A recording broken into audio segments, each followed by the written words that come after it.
You're the first one I've met whom I can talk to about a lot of what I do for my work. So the whole movement thing, right?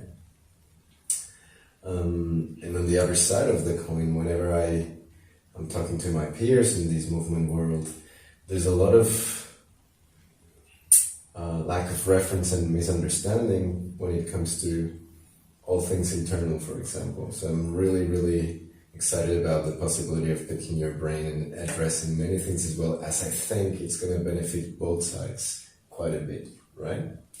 So if I was to ask you from your experience and your perspective, what is movement from the training aspect of things? How would you present it?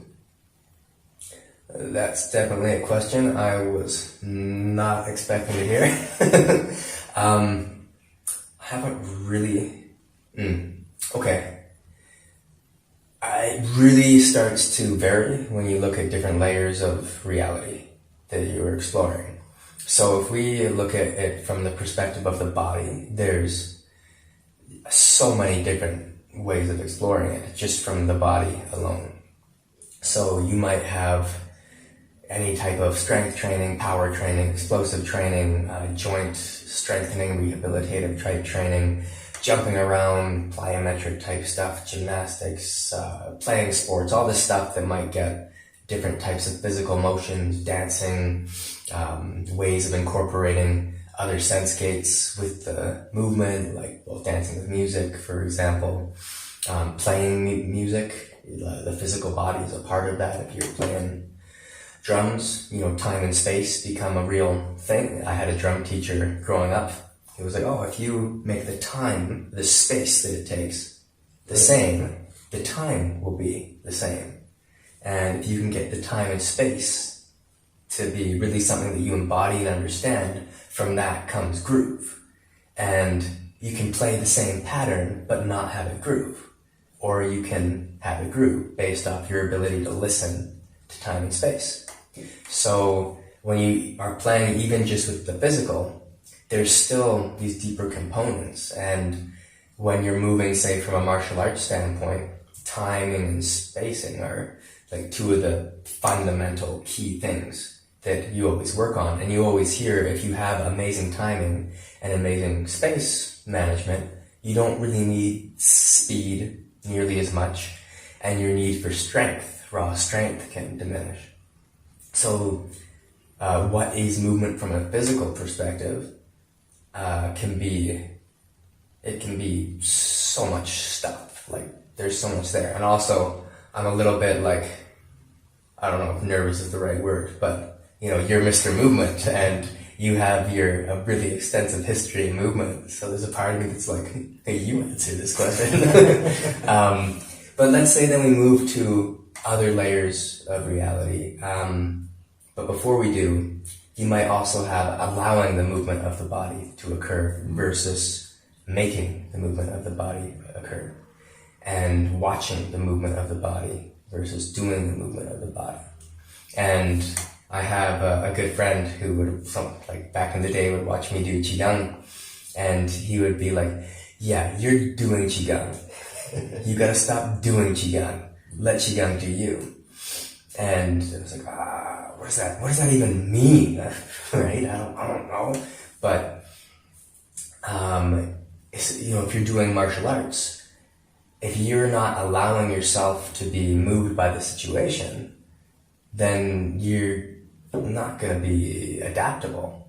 So the adaptability of the physical body is super important for health, just raw health standpoints. If you can't adapt physically, you're going to have some issues. If you can't adapt to different foods, if you can't adapt to different movements, if you can't adapt to different loads, different angles, different exercises, different speeds, all this stuff, then you're going to break. Something's going to break.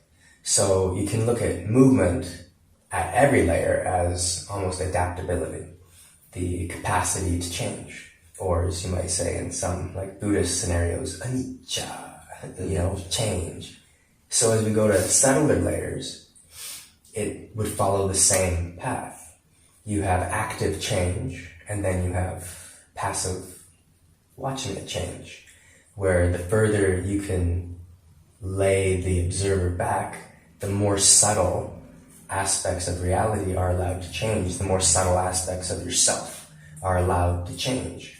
And you can become, as another good friend of mine has recently been calling it, transparent, in the sense that you aren't there. So if I have, from like a higher layer, say I'm working with a type of light or something, and that's streaming through my body, when that catches my body and different tensions that don't want to allow that frequency to pass through, when I'm not transparent to it, it will catch those layers of my body.